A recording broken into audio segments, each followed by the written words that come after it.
Why? I'm beginning to wonder if you're even capable of having a good time. Why? Because I like to wear my gloves in the winter? No, because you have the least bit of adventure in you. Do you know what you are? You're a watcher. There are watchers in this world and there are doers. And the watchers sit around watching the doers do. Well, tonight you watched and I did. Yeah, well, it was harder to watch what you did than it was for you to do what I was watching. You can't let your hair down for a minute. You can't even relax for one night. Boy, Paul, sometimes you act like a little kid. What? A stuffed t-shirt? I didn't say that. That's what you're implying. I didn't say... That's what you're anticipating. I didn't say you're a stuffed shirt. But you are extremely proper and dignified. I'm proper and dignified? When? When was I proper and dignified? Like the other night, at Delfino's. You were drunk, right? Right, I was stoned. There you go. I didn't know it till he told me in the morning. You're a funny kind of drunk. You just sat there looking unhappy and staring at your coat. I was watching my coat because I saw someone else watching my coat. Look, if you want, I'll get drunk for you sometime. I'll show you a slob, make your hair stand on end. It isn't necessary. Do you know in P.J. Clarke's last New Year's Eve, I punched an old woman? Don't tell me about drunks.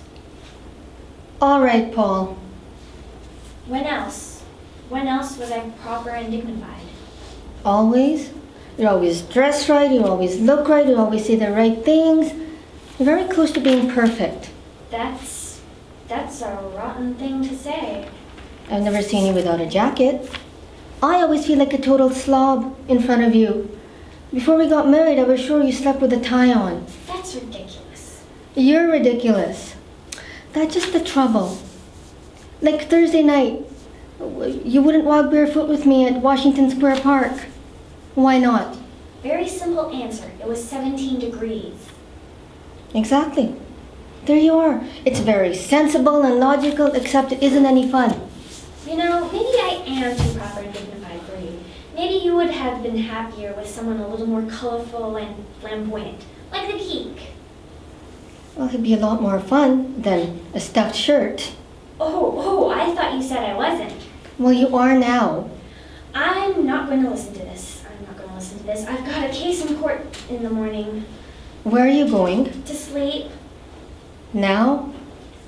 How can you sleep now? I'm going to close my eyes and count Nick G's. Good night.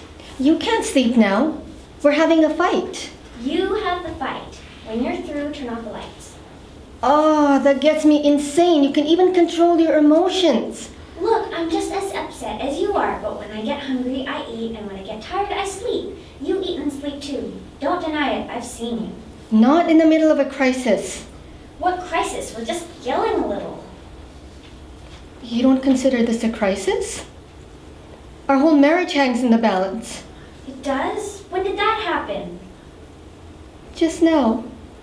It suddenly became clear to me that you and I have absolutely nothing in common.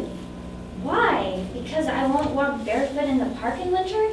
You haven't got a case, Corey. Adultery, yes. Cold feet, no. Don't you oversimplify this. I'm angry. Can't you see that? Corey, it's 2:15. If I can fall asleep in about half an hour, I can get about 5 hours sleep. I'll call you from court tomorrow and we can fight over the phone. No. No. You will not sleep now. You will fight here to save our marriage. If our marriage hinges on breathing fish balls and floofy pie, it's not worth saving. I am now going to crawl into our tiny little single bed. If you care to join me, we will be sleeping from left to right tonight. You won't discuss it. You're afraid to discuss it. I married a coward.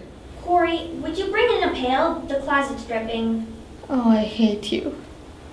I hate you. I really, really hate you. Corey, there is one thing I learned in court. Be careful when you're tired and angry. You might say something you will soon regret. I am now tired and angry. And a coward. Don't forget that.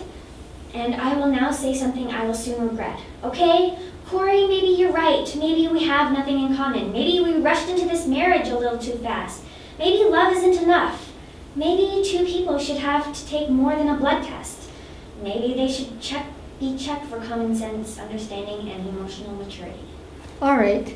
You should get it passed in the Supreme Court. Only those couples bearing a letter from their psychiatrist proving that they're well adjusted will be permitted to get married. You're impossible. You're unbearable. You belong in a nursery school. Well, it's a lot more fun than a home for the fuddy-duddies. All right, Corey, let's not get... Don't you touch me. Don't you touch me. I don't want you near me ever again. No, wait a minute, Corey.